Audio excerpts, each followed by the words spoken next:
Hello, स्वागत है आपका आपके YouTube channel future with Ashutosh में। इस चैनल पर आपको बहुत सारे एजुकेशनल वीडियोस मिलेंगे जो आपकी तैयारी, आपकी पढ़ाई में बहुत ही अच्छा सहयोग करेंगे। तो जुड़े रहिए।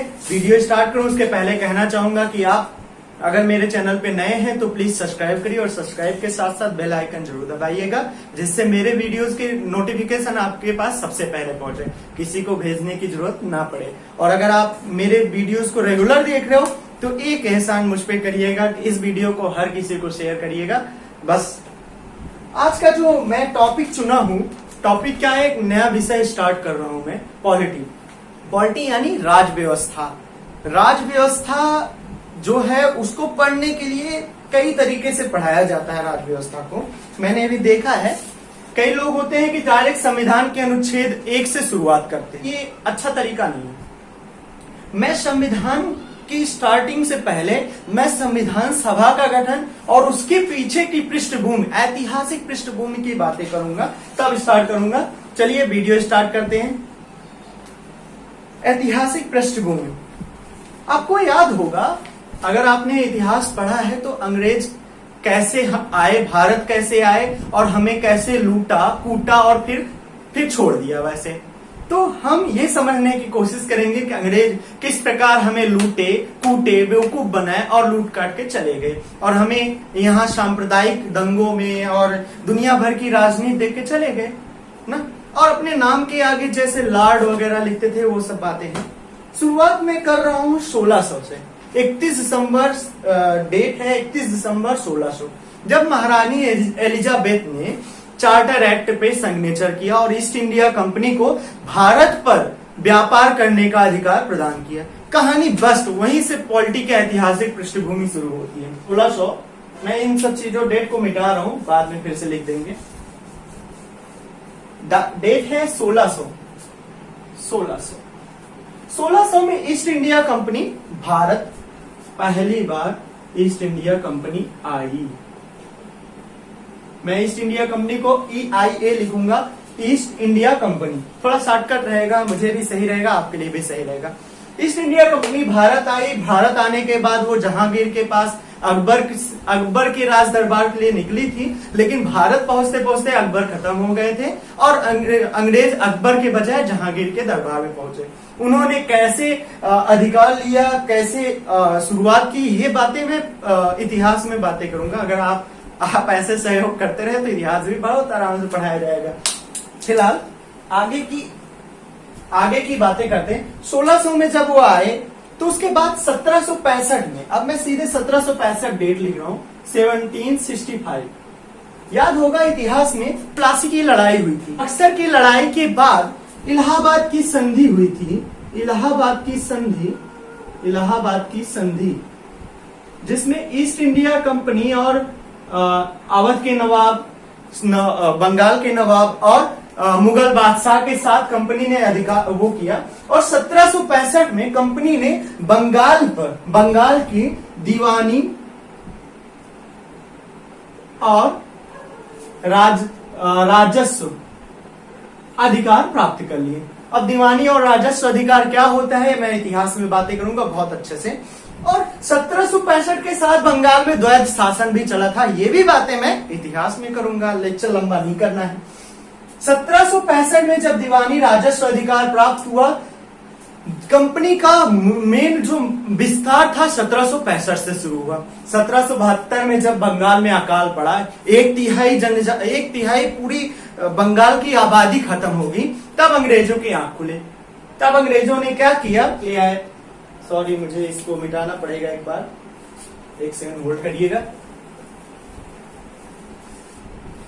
1763 में पहली बार अंग्रेज रेगुलेटिंग एक्ट ले आते हैं। फिर 1763 के बाद फिर ऐसे चलते चलते फिर 1813 आएगा। 1763 के बाद 1784 आता है, पिट्स इंडिया एक्ट आता है। फिर 1813 का चार्टर एक्ट आएगा। फिर 1813 में जब चीन और चीनी के एकाधिकार को छोड़ के सब एकाधिकार को समाप्त कर दिया जाता है। 1833 में पूरी तरह ईस्ट इंडिया कंपनी के एकाधिकार को समाप्त कर दिया जाता है और 1853 में अल्टीमेटम दे दिया जाता है कि क्या 1853 में कहा जाता है कि ईस्ट इंडिया कंपनी असीमित समय तक नहीं, मतलब कुछ समय के लिए अधिकार कर सकती है। और 1857 की जब विद्रोह होता है तो 1858 में एक नया चार्टर एक्ट आता है, जिसे भारत की भलाई वाला चार्टर एक्ट कहते हैं, अच्छा बनाने वाला चार्टर एक्ट होता है। फिर उसके बाद 1800 समथिंग होता है और 1947 तक यही प्रक्रम चलता है। और 15 अगस्त 1947 को भारत आजाद हो जाता है। खुशियां मनाइए। वैसे भी आजकल कोरोना काल में कोई आजादी नहीं चाहता है। हाँ जी, कोरोना काल चल रहा है, अपने घर पे रहिए, सुरक्षित रहिए, पढ़िए, खूब पढ़िए और मेरे वीडियो आराम से देखिए और खूब शेयर करिए। चलिए स्टार्ट करते हैं अब अपना टॉपिक। मैं स्टार्ट कर रहा हूँ 1773 के चार्टर 1773 रेगुलेटिंग एक्ट से। मैं बहुत ज्यादा विस्तार में नहीं लेता हूँ, बहुत ज्यादा विस्तार में न लेते हुए मैं 1773 के रेगुलेटिंग एक्ट से शुरुआत करता हूँ। तो आइए देखते हैं 1773 के रेगुलेटिंग एक्ट में क्या था। रेगुलेटिंग एक्ट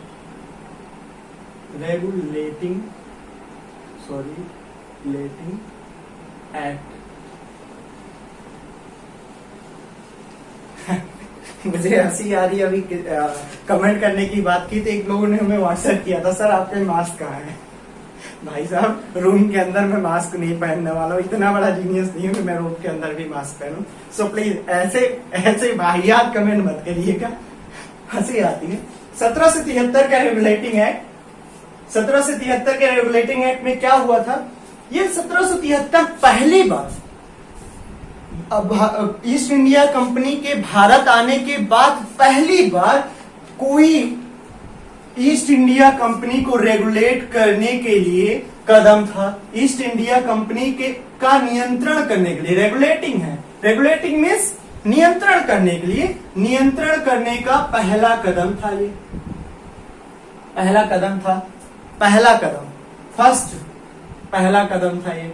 दूसरा, इस 1773 चार्टर एक्ट की दूसरी सबसे बड़ी विशेषता ये थी, सबसे बड़ी विशेषता यह थी, इसने ईस्ट इंडिया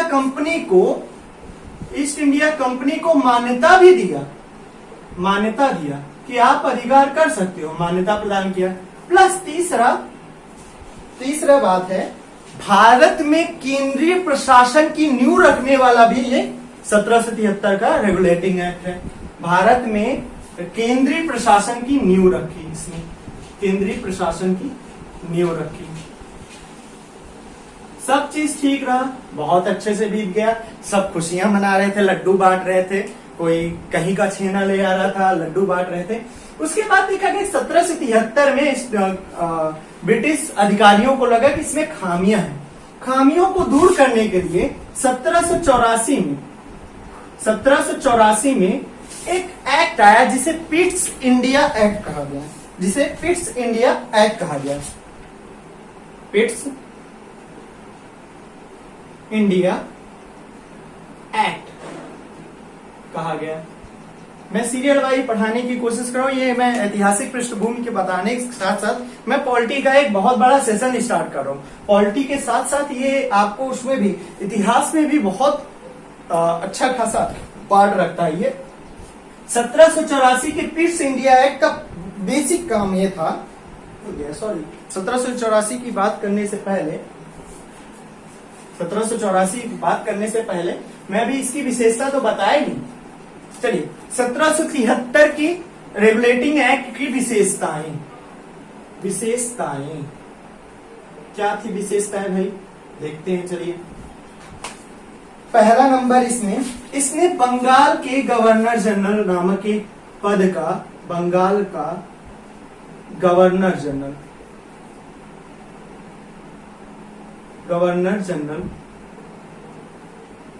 पद का सृजन किया। Creates the governor general of Bengal, Bengal के गवर्नर जनरल पद का सृजन किया। और पहले गवर्नर जनरल कौन थे भाई? पहले गवर्नर जनरल का नाम था लॉर्ड वॉरेन हेस्टिंग। पहले गवर्नर जनरल जो 1773 रेगुलेटिंग एक्ट के तहत बने थे, उनका नाम था लॉर्ड वॉरेन हेस्टिंग। अब इनका टाइम क्या था ये आप मुझे कमेंट करके बताओगे। टाइम पीरियड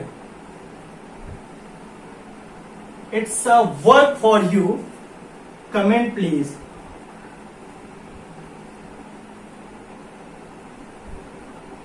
इनका टाइम पीरियड क्या था हिस्ट्री में है, आप अगर स्पेक्ट्रम पढ़ेंगे तो स्पेक्ट्रम के लास्ट पेज पे बहुत अच्छे से दिया गया। मुझे पता है, मैं नोट्स में भी लिखा हूं, लेकिन आपके लिए होमवर्क है ये। बंगाल के गवर्नर जनरल पद का सृजन किया गया। दूसरी विशेषता ये थी कि इसने बंगाल को जो है अधिकार बंगाल का बढ़ा दिया। बंगाल के अंदर मद्रास और मुंबई को कर दिया, मतलब मुंबई और मद्रास की जो सबसे सुप्रीम इकाई अब बंगाल हो गई। बंगाल के गवर्नर जनरल के अंतर्गत मुंबई और मद्रास प्रेसिडेंस को रखा गया। और इसने एक और काम किया था। 1774 में कलकत्ता हाई कोर्ट की नींव रखी। कलकत्ता हाई कोर्ट की नींव रखने का कौन सा अधिनियम रखा था? 1773 में। आप अगर एसएससी की तैयारी कर रहे हो, एसएससी, बैंक, रेलवे, तो मैं जब जो बातें दोहराता हूं ये आपके क्वेश्चन आ जाएंगे। अगर आप यूपीएससी की तैयारी कर रहे हो तो यूपीएससी में आपको कैसे पूछा जाएगा? पहली बात तो अगर आ गया तो 1773 की जितनी भी बातें बोली सब आपको आना चाहिए, क्योंकि अगर आप यूपीएससी की तैयारी कर रहे हो तो ऐसा तो है नहीं कि सिर्फ ऑप्शनल, आपको सिर्फ ऑप्शन ही टिक करना है। ऑप्शन टिक करके आप पीटी क्वालिफाई कर पाओगे, लेकिन अगर पीटी और मेंस दोनों करना है तो आपको ऑप्शन और पूरी थ्योरी को पता होना चाहिए। इसलिए मैं बढ़िया से पढ़ाने की कोशिश कर रहा हूँ। और कई लोग अभी कंफ्यूज हैं कि मेरे वीडियोज किस चीज की परीक्षा के लिए हैं, तो मैं यहाँ पे लिख देता हूँ यूपीएससी और स्टेट पीसीएस। किसी भी स्टेट का पीसीएस एग्जाम हो, यूपीएससी हो, लोअर पीसीएस,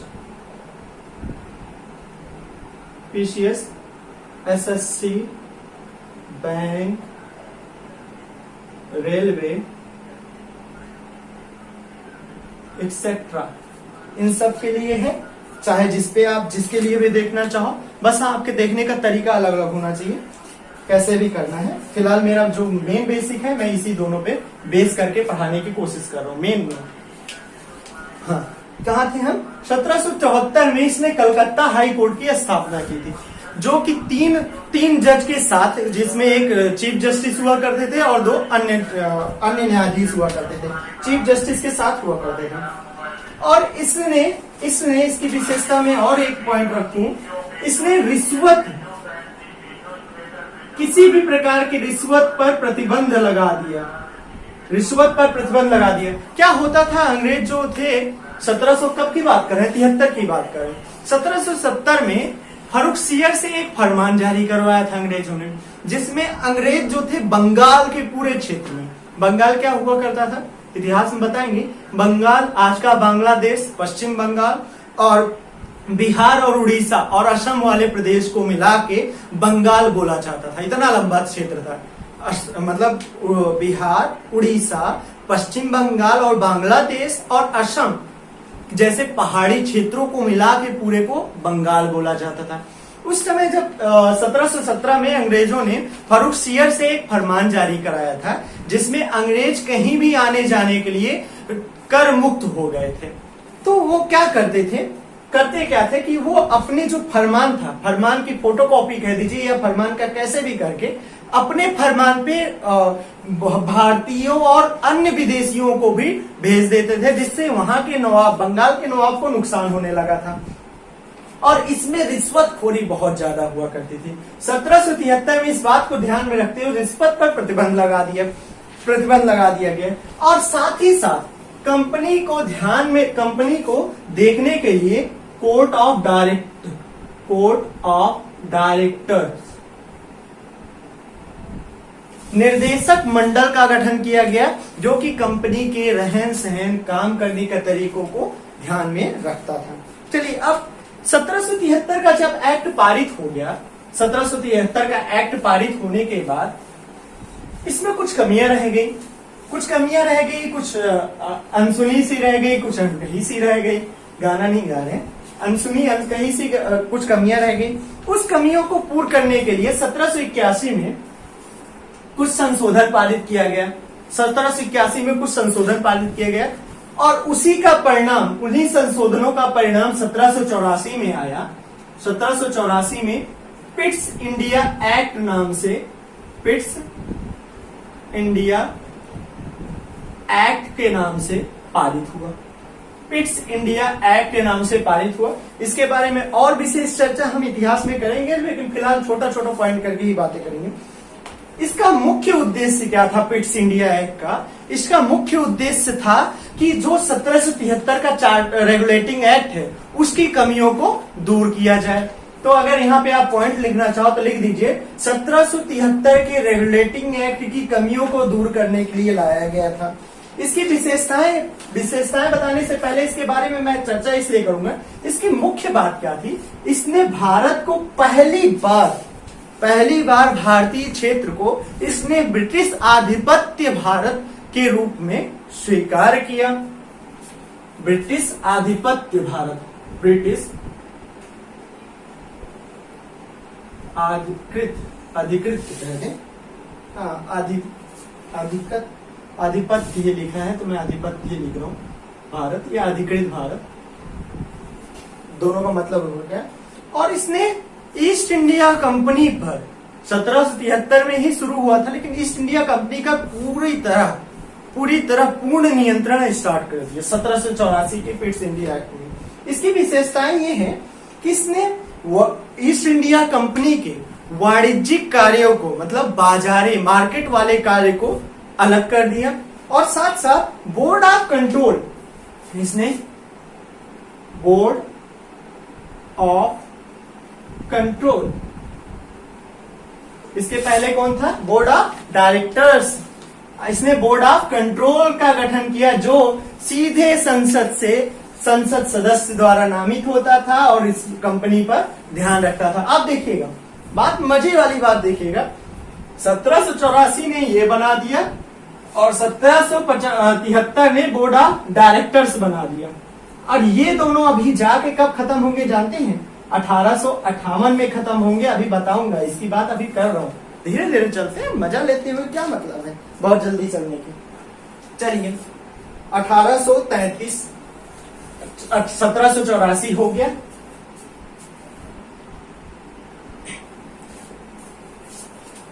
1784 हो गया। अब देखते हैं 1813 का चार्टर एक्ट। 1813 का चार्टर एक्ट। अब ये क्या चीज है भाई? चार्टर क्या होता है? विशेष फरमान, वहां के क्राउन द्वारा, ब्रिटिश क्राउन द्वारा भेजा गया विशेष फरमान। चार्टर एक्ट मीन्स नियम, तो चार्टर एक्ट 1813 की चार्टर एक्ट के बारे में मैं विशेष चर्चा इतिहास में करना पसंद करूंगा। यहां पे मैं सिर्फ यही बता देता हूं, इस एक्ट में क्या हुआ था? चाय और चीन के साथ, चाय और चीन को छोड़कर सभी प्रकार के ईस्ट इंडिया कंपनी के सभी एकाधिकार को समाप्त कर दिया गया। एकाधिकार को समाप्त कर दिया गया। मुख्य बात यह है, मोनोपोली इज खत्म। मोनोपोली क्या होता है? एकाधिकार। मतलब ये था ईस्ट इंडिया कंपनी को जब भारत भेजा गया था, अभी तक वो पैसे दे के या कैसे भी करके संसद से एक नियम पारित होता था। अभी तक जितने भी एक्ट आए थे सब इनको अधिकार देते थे कि तुम्हारा एकाधिकार है, तुम्हारे अलावा ब्रिटिश सरकार से कोई नहीं आएगा यहाँ व्यापार करने के। लेकिन 1813 में क्या हुआ क्या? सब एकाधिकार समाप्त कर दिया गया। अब आएंगे सब लोग, सब नहीं, चाय और चीनी छोड़ के। होता क्या था 1813 के पहले जब यहाँ से अंग्रेज जाया करते थे, जैसे गवर्नर जनरल बन के गए या कोई भी छोटे मोटे पोस्ट पे भी होके यहाँ पे अंग्रेज जो आया करते थे, वो जब भारत से अपना कार्यभार संभालने के बाद, अपना कार्य संपन्न करने के बाद जब भारत से जाया करते थे तो उनके पास बहुत सारा धन हुआ करता था। आप एनसीईआरटी 12th में पढ़िएगा, बहुत बढ़िया से विपिन चंद्रा सर ने पढ़ाया, इसको बताया।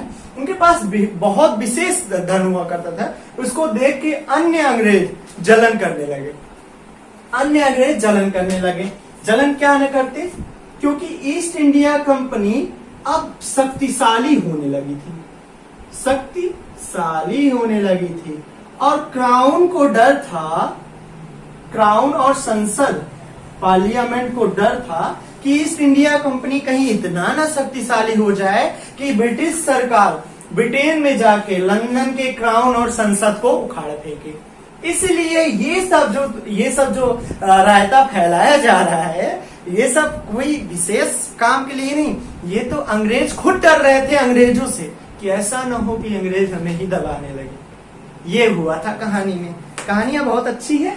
चलिए अब बात करते हैं 1833 के चार्टर एक्ट की। 1833 के चार्टर एक्ट की क्या था? 1833 का चार्टर एक्ट, 1833 का चार्टर एक्ट कुछ विशेष नहीं है। मैं हाइलाइटिंग पॉइंट पहले ही बता देता हूं। इसने सभी प्रकार के एकाधिकार को, यानी सभी प्रकार के ईस्ट इंडिया कंपनी के सभी एकाधिकार को, सभी मोनोपोली को पूर्णतया समाप्त कर दिया गया। खुली प्रतियोगिता, खुला छूट हो गया कि आओ सभी इंडिया पे आओ और व्यापार करो। सभी ईस्ट इंडिया कंपनी के सभी लोग आओ और इंडिया पे अपना व्यापार करो। कोई ईस्ट इंडिया कंपनी का एकाधिकार नहीं, कोई मना नहीं कर सकता। ईस्ट इंडिया कंपनी ने ये कर दिया। हाईलाइटिंग पॉइंट ये है। और इसने भारत के गवर्नर जनरल, जो बंगाल का गवर्नर जनरल हुआ करता था, बंगाल के गवर्नर जनरल को भारत का गवर्नर जनरल बना दिया। भारत का गवर्नर जनरल बना दिया। क्या किया इसने? भारत का गवर्नर जनरल बना दिया। बंगाल के गवर्नर जनरल भारत का गवर्नर बना दिया। गवर्नर जनरल ऑफ इंडिया, यानी अब बंगाल का गवर्नर जनरल के बजाय पूरे ब्रिटिश भारत में एक गवर्नर जनरल हुआ करता था। उसके अधिकार क्षेत्र में पूरे भारत को रखा गया। और ये पहले भारत के गवर्नर जनरल कौन थे? Lord William Bentinck. Lord William betting.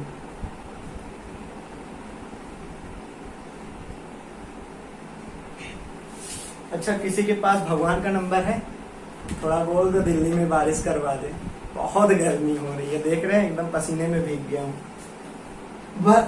कौन थे? भारत का प्रथम governor general lord William Bentinck बनाया गया। इनका टाइम टेबल, इनका टाइम पीरियड आप कमेंट करोगे और नहीं करोगे तो भाई अपने साथ वो गुनाह कर रहे हो। मैं तो अपना पढ़ा रहा हूँ भाई, मुझे तो कोई दिक्कत नहीं।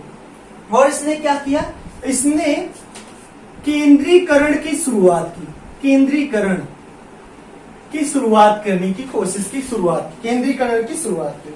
और भारत के गवर्नर जनरल को पूरे भारत में असीमित अधिकार दिए गए। किसी भी विधायिका पर असीमित अधिकार दे दिए गए। एकाधिकार को समाप्त कर दिया गया। और सिविल सर्विस एग्जाम की खुली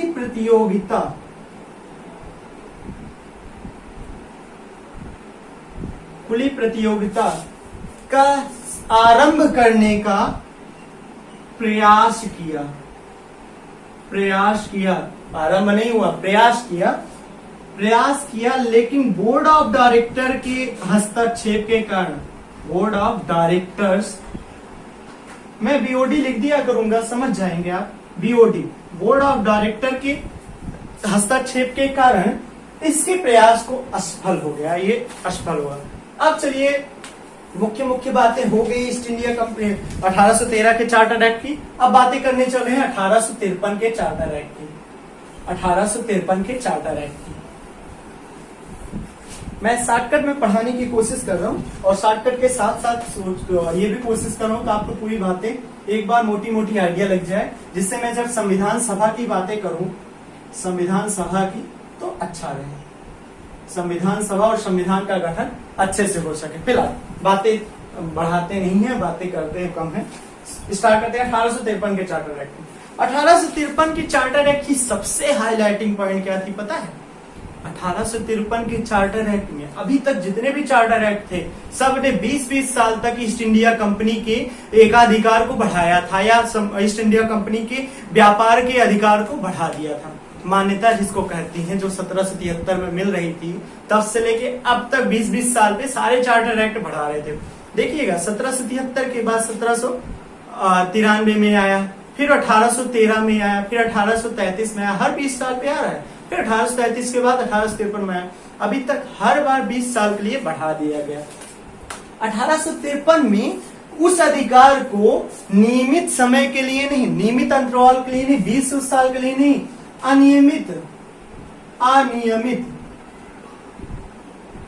अनियमित समय के लिए व्यापार के अधिकार को मान्यता प्रदान की। यानी एक कहते हैं अल्टीमेटम दे दिया था ईस्ट इंडिया कंपनी को कि कभी भी ईस्ट इंडिया कंपनी के अधिकार को क्राउन छीन सकता है। अब अनियमित अधिकार देने का कई रीजन था, इसकी बातें हिस्ट्री में करेंगे। अगर आप उनसे पढ़े हो, वो सर बहुत अच्छे से पढ़ा है, मैंने उनका वीडियो देखा था।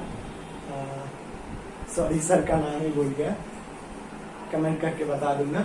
उन्होंने बहुत अच्छे से इस चीज को समझाया कि किस प्रकार ईस्ट इंडिया कंपनी को क्राउन जो था, क्राउन और पार्लियामेंट अपने चंगुल में ले रहा था कि ऐसा न हो ईस्ट इंडिया कंपनी इतने ताकतवर हो जाए कि ये पूरे क्राउन और पूरे पार्लियामेंट को निगल जाए। अब चलिए, इसकी सबसे हाईलाइटिंग पॉइंट क्या थी? भारत के गवर्नर जनरल की विधायी परिषद और विधायी और प्रशासनिक कार्यों को अलग अलग कर दिया गया। इसने विधायी कार्य और प्रशासनिक कार्य को अलग कर दिया गया और 6 नए पार्षद जोड़ दिए। इसने 6 नए पार्षद जोड़े, नए पार्षद जोड़ दिए। इस चीज को पार्षद क्या होता है, कैसे होता है, अगर आप नहीं समझ रहे हैं तो वेट करिए कब तक, जब तक मैं पंचायती राज व्यवस्था नहीं पढ़ाता, तब वहां पे अच्छे से बताएंगे। 6 नए पार्षद का गठन किया गया। इस प्रकार एक विधान परिषद का गठन हो गया। विधान परिषद का गठन हो गया। 6 नए पार्षदों के साथ एक विधान परिषद का गठन हो गया, जिसे भारतीय विधान परिषद कहा गया। बाद में भारतीय विधान परिषद कहा गया। और ये जो भारतीय विधान परिषद थी, like as a little parliament, ये छोटे से संसद की तरह कार्य करती थी। अब संसद कैसे कार्य करती है, अब संसद तक भी रुकिए, क्योंकि यहाँ पे हम संसद नहीं बता पाएंगे, लंबा वीडियो है। संसद क्या होता है, कैसे होता है, वेट करिए, आएगा। टेंशन मत लीजिए, आप ऐसा सहयोग करते रहिए, सब होगा।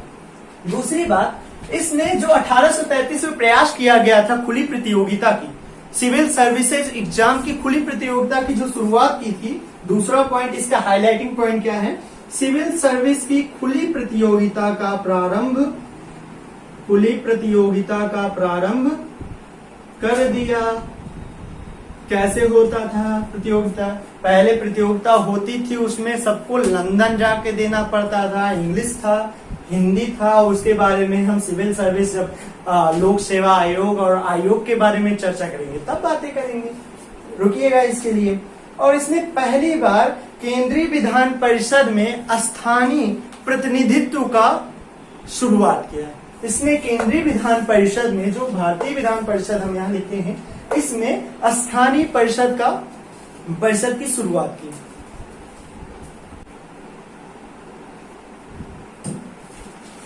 कोई यार फोन करो भगवान को, जिससे काम बने कुछ आगे। अब क्या हुआ 1853 के बाद, इतनी हाईलाइटिंग पॉइंट थी। हाँ, सिविल सर्विसेज प्रतियोगिता में एक पॉइंट इसलिए मैं नोट्स रखता हूँ जिससे भूलूं ना। इसमें क्या हुआ, तो खुली प्रतियोगिता हुई थी 1854 में। इसी एक्ट के द्वारा 1854 में मैकाले समिति की गठन की गई। लॉर्ड मैकाले की अध्यक्षता में मैकाले समिति का गठन किया गया। अब ये मैकाले समिति क्या करती है, ये तो भाई साहब बहुत इंटरेस्टिंग पॉइंट है।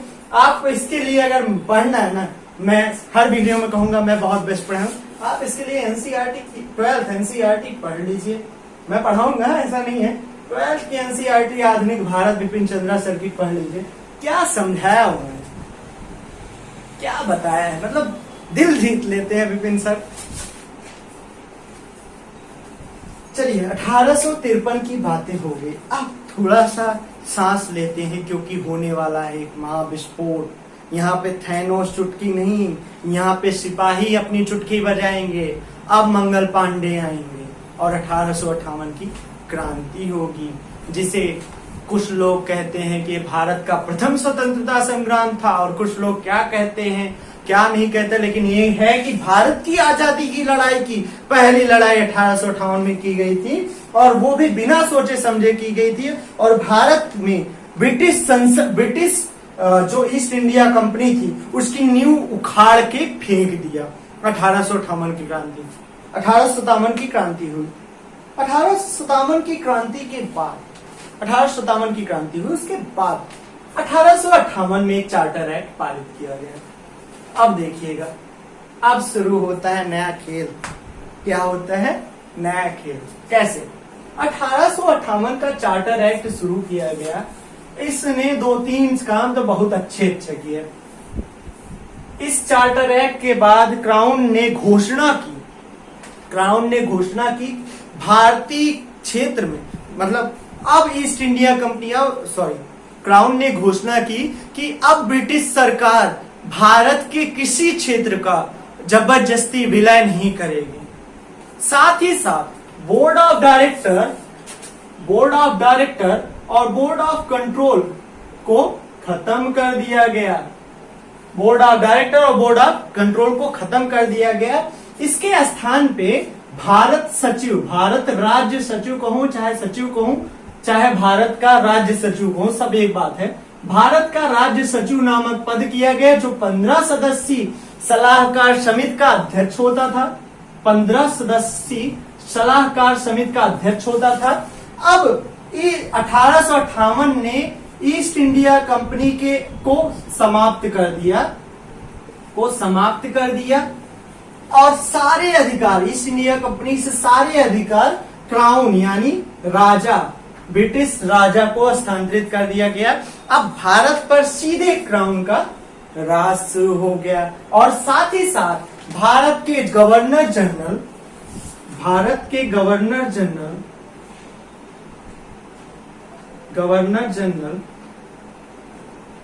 के साथ साथ उनको और वायसराय नामक एक नए पद का सृजन किया गया, जिसपे पहले वायसराय कौन थे? लॉर्ड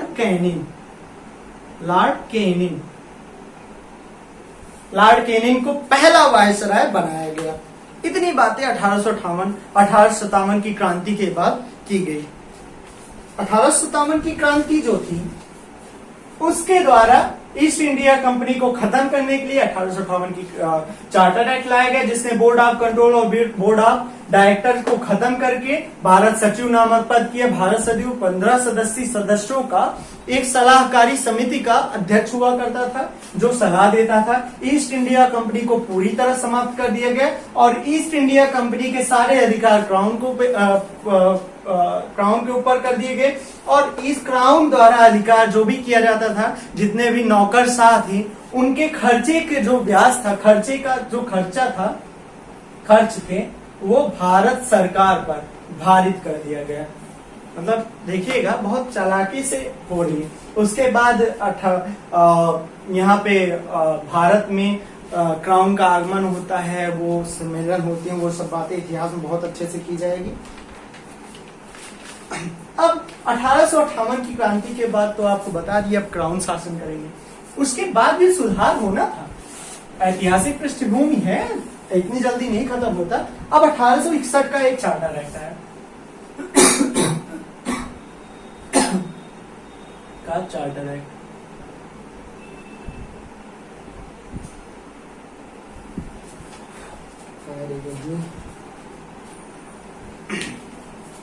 पहली बार क्या हुआ, अब देखिएगा भारतीयों का, अब कैसे भारतीय क्राउन सरकार में अपने अधिकार के लिए लड़ रहे हैं।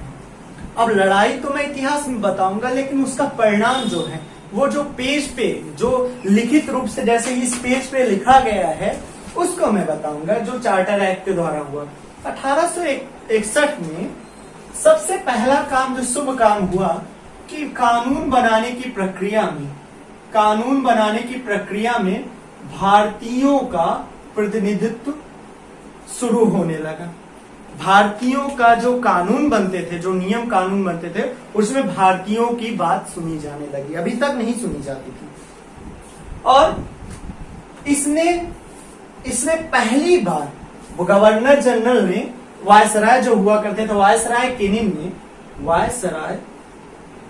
केनिन ने 3 सदस्यों को इस काम के लिए नामित किया। 3 सदस्यों को नामित किया कानून बनाने के पद के लिए। वो सदस्य थे पटियाला के महाराज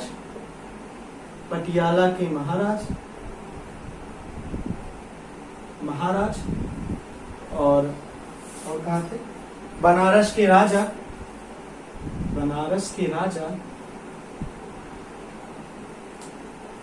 बनारसी बाबू सब लोग खुश हो जाओ क्योंकि आपका अधिकार तो शुरू हो गया था। और तीसरा था, एक नाम है सर दिनकर राव।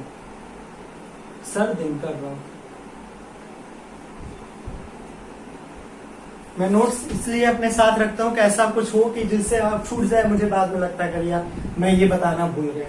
और अक्सर होता है कि हम ट्रेन तो है नहीं, पढ़ाने में ट्रेनिंग तो लिए नहीं है, तो भूल जाना होता है स्टार्टिंग में, इसलिए हम नोट्स बना के आपको पढ़ाने की कोशिश कर रहे हैं।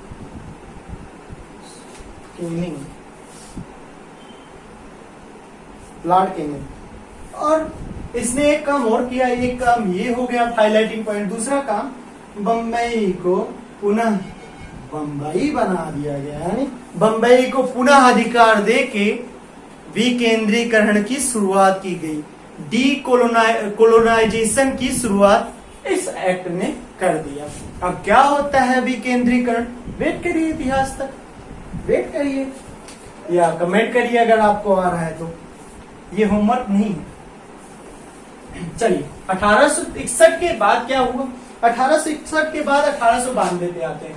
1892 का चार्टर एक्ट। 1892 का चार्टर एक्ट, इस कानून ने पहली बार चुनाव की शुरुआत की।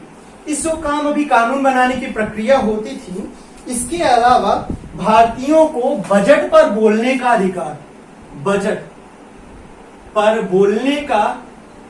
बोलने और प्रश्नोत्तर करने का अधिकार प्रदान किया। प्रश्न भी पूछ सकते हैं, उत्तर भी पूछ सकते हैं, उत्तर भी दे सकते हैं। अभी तक चुप हो कि 1892 के पहले कुछ नहीं कर सकते थे, अब इनको बजट पर बोलने और प्रश्नोत्तर करने का अधिकार दे दिया गया। और कानून बनाने की प्रक्रिया में जो गैर सरकारी सदस्य हुआ करते थे, गैर सरकारी सदस्य, इनकी संख्या बढ़ाई गई। गैर सरकारी सदस्य की संख्या बढ़ाई गई। अभी गैर सरकारी सदस्य का मतलब ये नहीं कि जबरदस्ती वाले, बाहर वाले। गैर सरकारी सदस्य वो होते हैं जो मंत्री नहीं होते। किसी भी समिति या संसद की वो सदस्य जो मंत्री नहीं है, वो गैर सरकारी सदस्य कहलाते हैं। सीधी बात है, गैर सरकारी सदस्य क्या। और इसने गैर सरकारी सदस्यों की संख्या बढ़ाने के लिए प्रत्यक्ष और सीमित और प्रत्यक्ष चुनाव की शुरुआत की। परंतु चुनाव शब्द का उल्लेख नहीं। मतलब चुनाव तो शुरुआत हो गया था, डायरेक्ट वोटिंग और कैसे शुरुआत हो गई थी, लेकिन अभी चुनाव शब्द नहीं आया। बड़ी गर्मी है, चुनाव शब्द नहीं आया। अब चलिए 1853 के बाद सीधे आते हैं मार्ले मिंटो साहब के पास। Morley Minto act 1909 Morley Minto act 1909 के मार्ले मिंटो एक्ट के पास आते हैं। मार्ले मिंटो एक्ट 1909 के अधिनियम को मार्ले मिंटो सुधार कहते हैं।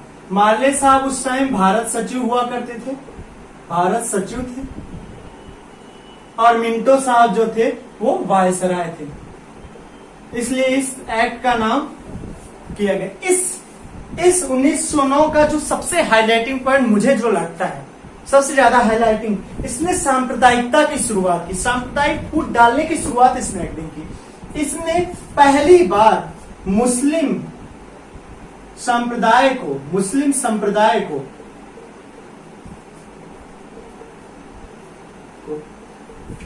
पृथक निर्वाचन मंडल प्रदान किया। इसने 1909 में मुस्लिम जो हुआ करते थे, मुस्लिम लीग 1906 में बनी, और उसने 1909 में मुस्लिम लीग की बात मानते हुए मुस्लिम संप्रदाय को पृथक निर्वाचन मंडल दे दिया। अभी पृथक निर्वाचन मंडल क्या होता है? ऐसा निर्वाचन क्षेत्र, ऐसा इलेक्शन क्षेत्र कमेटी जहां पे सिर्फ और सिर्फ मुस्लिम ही खड़े हो सकते हैं किसी भी पद पर। वहां पे सिर्फ मुस्लिम उम्मीदवार ही हो सकते हैं, चाहे वोट देने वाले चाहे जो हो।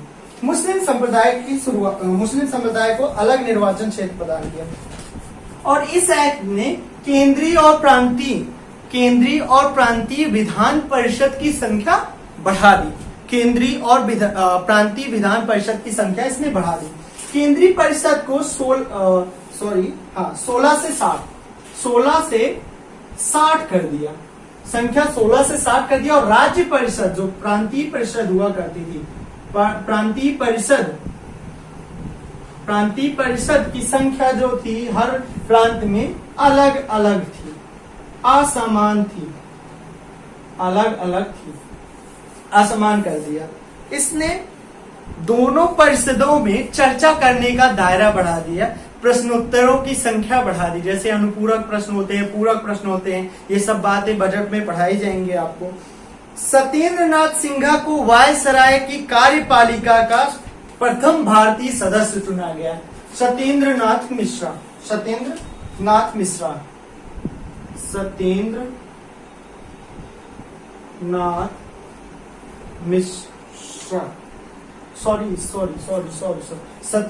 सिन्हा। हमारे एक सर हुआ करते थे, सत्येंद्र मिश्र सर, उनकी याद आ गई मुझे। सत्येंद्रनाथ सिन्हा को पहला वायसराय की परिषद में पहले भारतीय नियुक्त किए गए। और ये कौन से पोस्ट पे हुआ करते थे? अक्सर ये क्वेश्चन एसएससी बैंक में आ जाता है। विधि सदस्य के रूप में इनको नामित किया गया, चुना गया, नामित नहीं किया गया, चुना गया। बस 1909 की इतनी ही बातें हमें अभी पॉलिटी में ध्यान रखनी है, छोटी छोटी बातें। उसके बाद आता है 1919 का चार्टर एक्ट, बस 1919। उसके बाद की कहानी तो बड़ी अटपटी है। 1919 के चार्टर एक्ट को मॉन्टेग्यू चेम्सफोर्ड सुधार के नाम से जाना जाता है। मॉन्टेग्यू चेम्सफोर्ड सुधार के नाम से जाना जाता है। मॉन्टेग्यू क्या थे उस टाइम पे? भारत सचिव। और चेम्सफोर्ड क्या थे? वायसराय। इस एक्ट का सबसे हाईलाइटिंग पॉइंट जो मुझे लगता है, जिसने भारत को दो टुकड़ों में बांट दिया, इन दोनों एक्टों ने शुरुआत की। मुस्लिम लीग और कांग्रेस के बीच में विभाजन का जो कारण कह दीजिए, यही सब है, यही सांप्रदायिकता की जड़ है। ये अंग्रेज हमें कुछ दे के नहीं, हमेशा हमें लड़ा के ही गए। शुरुआत में आए, पहले तो लूटा, फिर कूटा मतलब 1767 देख लीजिए, 63 देख लीजिए, प्लासी और बक्सर की लड़ाई में इन्होंने हमें कूटा, फिर हमें फिर से लूटा, और फिर हमें फूटा मतलब फूट डाल दिया, फूट डालो राज करो, और फूट डाल के राज कर रहे हैं इन्होंने। 1919 के चार्टर एक्ट में जो मैं सबसे हाईलाइटिंग पॉइंट मानता हूं, सभी जातियों को पृथक निर्वाचन मंडल दे दिया, सभी को पृथक निर्वाचन मंडल दे दिया। मतलब हरिजन है तो उसका एक अलग मंडल होगा, ब्राह्मण है तो अलग मंडल होगा, हिंदू है अलग मंडल होगा, सभी जातियों को, सभी को एक अलग पृथक निर्वाचन मंडल दे दिया। ये जातिवाद का बहुत बड़ा कारण है, जिसके लिए आज भी हम लड़ा करते हैं। मुस्लिम और हिंदू का बड़ा दंगा हुआ करता है। अभी देख लीजिए, सीएए आया था, उसमें कोई बात नहीं थी भारतीय मुस्लिमों की बात नहीं कही गई थी। मैं किसी का समर्थन नहीं करता हूँ, लेकिन जाने अनजाने में इसमें बड़ी राजनीति की, बहुत बड़ी जाति का बात उठ गया, पता नहीं कैसे हुआ, और सब भड़क गए, दंगे हुए, और पता नहीं कितनी बंदियां हुई। ये साल ही खराब है, 2 साल पिछले 2019 से लेकर 2020 तो कोरोना काल है और कोरोना काल कह रहा हूँ, 2020 में कोरोना आ गया। कोरोना ने सबकी मतलब ले ली, सब चीज ले लिया। और 2019 के लास्ट में से ये था, मतलब कुछ नहीं हुआ। पढ़ाई लिखाई सब बंद है इस समय, सबकी बंद है। इसलिए तो मैं आया हूँ, इसलिए तो रिटर्न आ गया है, फ्यूचर विद आशुतोष आ गया। आप सपोर्ट करिए, सब्सक्राइब करिए, नहीं किए तो फिर से करिए, और जिसको देखिए उससे सब्सक्राइब कराइए, जिससे नाम होगा आपका। आपका भाई कुछ करेगा तो अच्छा लगेगा आपको। दूसरा पॉइंट, इसने द्विसदनीय व्यवस्था और प्रत्यक्ष निर्वाचन क्षेत्र, प्रत्यक्ष निर्वाचन की शुरुआत की। द्विसदनीय व्यवस्था और प्रत्यक्ष निर्वाचन की शुरुआत की। प्रत्यक्ष निर्वाचन के बारे में बताने की ज्यादा जरूरत नहीं होगी, शायद आप समझ होंगे। डायरेक्ट मतलब जैसे आप चुनते हो, जैसे अपने यहाँ के एमएलए को चुनते हो, एमएलए मतलब विधायकों को चुनते हो, या अपने यहाँ के प्रधान को चुनते हो, या अपने यहाँ के पार्षद को चुनते हो, किसी न किसी को तो चुनते ही हो ना भाई। वही बात है प्रत्यक्ष। और जिसको नहीं चुनते, जैसे चुने हुए लोग किसी को चुन ले, जैसे कभी राज्यसभा के चुनाव में आपने वोट डाला है? नहीं ना। लोकसभा चुनाव में तो डाले ही होंगे। प्रधानमंत्री को चुने हैं, मंत्रियों को चुने, लेकिन राज्यसभा के सदस्य को नहीं चुनते। लोकसभा का चुनाव प्रत्यक्ष होता है और राज्यसभा का अप्रत्यक्ष होता है, सीधी सी बात है, प्रत्यक्ष। और ये द्विसदनीय व्यवस्था क्या है? असल में 1919 का जो चार्टर एक्ट था, इसने केंद्रीय और प्रांतीय शक्तियों की जो सूची थी, कार्यों की सूची को पृथक कर दिया, एकदम अलग कर दिया। और इस मामले में जो गवर्नर जनरल थे उनको और अधिकार दे दिए, बहुत अधिकार दे दिए, केंद्रीय और प्रांतीय अधिकार को दे दिया।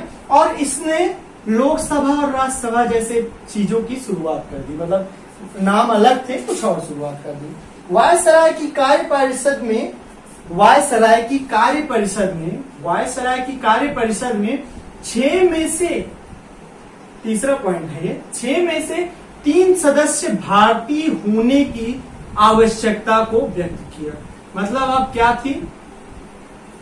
वायसराय की कार्य परिषद में 6 में से 3 सदस्य भारतीय होना इंपॉर्टेंट है और इम्पोर्टेंट है, रजनीकांत वाली स्टाइल, डॉट, आवश्यक हो गया। इसके बाद इसने पृथक निर्वाचन कर दिया और सीमित मताधिकार की शुरुआत की। चलिए, सीमित मताधिकार हो गया। अब इसके बाद आता है, अब चार्टर एक्ट आएगा 1935 इसके बीच की कहानी बड़ी अच्छी है, 1935 की। अब 1919 के बाद क्या होता है, कैसे होता है, अब इसको देखेंगे नेक्स्ट वीडियो में। बहुत गर्मी है यार, अब इससे बड़ा वीडियो नहीं बना सकता। नेक्स्ट मिलते हैं नए पार्ट में। उम्मीद करता हूँ ये वीडियो आपको बहुत बहुत बहुत अच्छा लगा होगा। कोशिश अच्छी किया हूँ, आपके कमेंट जो भी आए अच्छे बुरे सबको किया हूँ। आप ऐसे ही हंसते खेलते हैं, मुझे भी देखते रहिए और हमें भी हंसाइएगा। और कमेंट करिए, शेयर करिए और सब्सक्राइब जरूर करिए। सब्सक्राइब के साथ साथ बेल आइकन दबाइए और सबको भेजो ना यार, क्यों रुके हो, सबको शेयर करो खुद ही। ओके।